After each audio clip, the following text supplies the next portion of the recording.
Greetings, everyone. I previously thought that the deadline for Big Bot Bash had passed, but then realised it actually hadn't, and it is tomorrow, the 27th. So I thought I'd try and get a bot done for tomorrow. I haven't rolled for it, so I'm sort of cheating because I just sort of thought I'll just go with what I've got in terms of parts, because I haven't really got time to go and source anything anywhere else and get this done in time.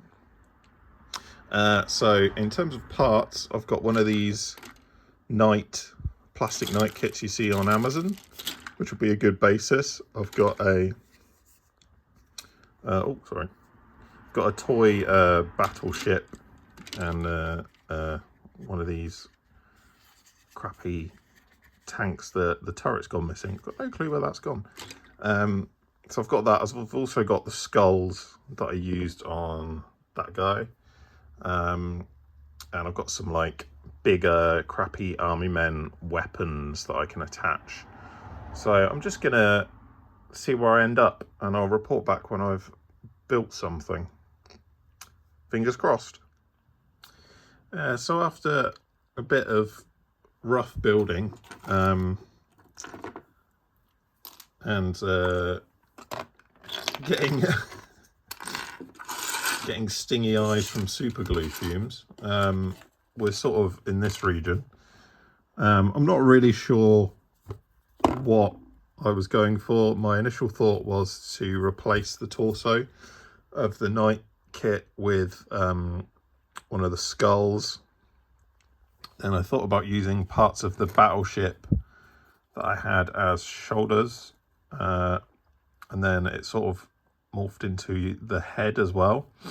There's of course a crotch face dick gun, standard.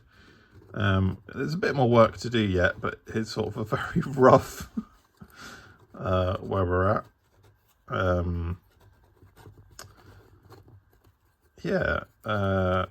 As I say, very rough so far. I think what I need to do is beef up the legs a little bit, because they're starting sort of just now look like the night kit, and the top is completely insane.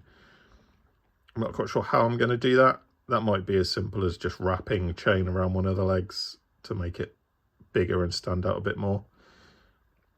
But yeah, that's where we're at. I'll keep going and report back when there's been more progress. So I've added some details now. Mostly I've just wrapped him in a ton of chain, but I have added a dick towel to go with his dick gun and his crotch face. So he's now just got to dry, and then I'll come back and texture him all up.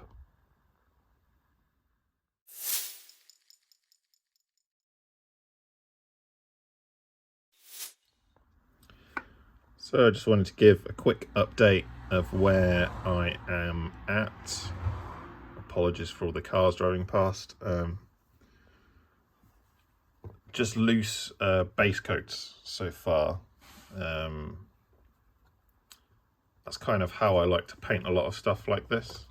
Very watered down paint. Sometimes I'm just slapping it on the model and then watering it down on the model, and it gives you like a really good crusty sort of mixed colour effect, and you get a lot of blemishes and spots where colour's in a weird place, and I think it adds to the realism overall once you're done. So here is the big lad. Literally just finished painting him. It was a fairly loosey-goosey paint job, no real method, just madness. Lots of very watery base coats. I did an all over black wash at one point, and then it's just a mix of dry brushing, reapplying watery base coats where you want them. I added a couple of weird symbols in various areas for a bit more detail. See So on his shoulder. Yes. So obviously very quick and loose. You're not going to win any painting awards for this style of painting, but it is very grimdark, very rusty. And yeah, that's it. I'm really happy with how he came out. Amazed that I managed to achieve this in a day. Built him yesterday and got him pretty much all painted today. And yeah, I was glad to take part in the Big Bot Bash, something I've never done before. So thanks very much for watching, and I'll see you in the next video. And for those wondering, here's the dice that I would have rolled for the Big Bot Bash. He's got a fairly pointy head. He's got a big gun on his arm. His body is a big skull, so that's bones. Yeah, his legs are fairly long. Maybe not compared to the rest of him, but compared to other people. And he's nice and rusty. So yeah, that's it.